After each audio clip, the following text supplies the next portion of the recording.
Hello বন্ধুরা, আজকে আমরা চলে এসেছি দেউল পার্কে।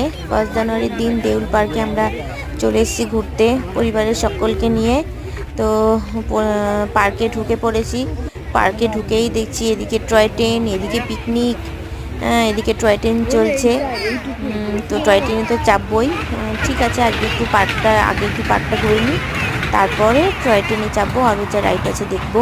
তো এদিকে সব পিকনিক করছে, এদিকে পিকনিক করছে অনেক লোক, আবার এদিকে এমনিও ঘুরতে এসছে। তো আমরাও তাই পিকনিক করিনি, আমরাও এদিকে বাড়িতে পিকনিক করে ঘুরতে এসেছি। এই দেখো, এদিকে সবাই ঘুরছে। পার্কটা বেশ বড়, খুব সুন্দর সাজানো গোছানো। ওই দেখো একদল ওই দিকে পিকনিক করছে, নাচানাচি করছে। বাহ, খুব মজা হচ্ছে, খুব এনজয় হচ্ছে। বাহ, খুব সুন্দর, এত সুন্দর ফুলগুলো ফুটেছে। গাঁদা ফুল, শীতকালে গাঁদা ফুল তো ফেমাস।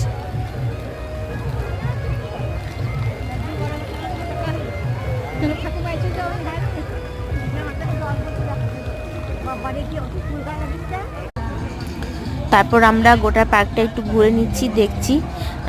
পার্কের শেষের দিকে একটা ডিয়ার পার্ক আছে, আমরা সেখানে খোঁজ করে যাচ্ছি হরিণ দেখবো বলে।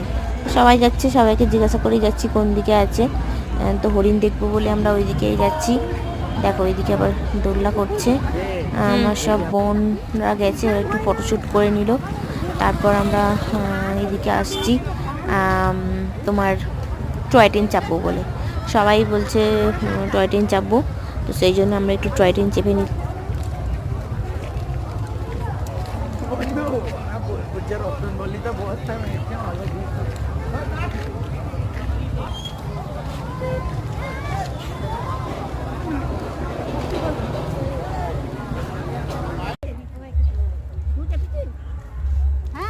এই যে বড় পুকুরটা দেখছো না, মানে বড় যে পুকুরটা রয়েছে, অনেক জল রয়েছে পুকুরটায়। এই পুকুরটায় বোট চড়ছে, অনেক বোট একসাথে চড়ছে। তো আমরা দেখি বোট চাপবো, তো ঘোরাঘুরি করতে অনেকটা সন্ধ্যা হয়ে গেল। তারপর দেখি যদি বোট চাপার টাইম থাকে তাহলে একটু চাপবো, আর না হলে বাড়ি চলে যাব। তো দেখি গোটাটা ঘুরে নিই। গোটা পার্কটা অনেকটা বড়, মানে গোটাটা পার্ক ঘুরতে পারিনি। এরপর আমরা একটু টয় ট্রেন চেপে নিলাম। সবাই মারা বলছিল চাপবো না, কিন্তু বললাম চলো, মজা হবে। তো সবাই মিলে টয় ট্রেন একটু চেপে নিলাম। টয় ট্রেন চেপে আমরা গোটা স্টেশনটা ঘুরছি। আবার স্টেশনে এইভাবেই নেমে পড়বো। বাহ, টাটা বন্ধুরা, এভাবে আমরা খুব মজা করলাম সারাটা দিন। তোমরা দেখতে থাকো।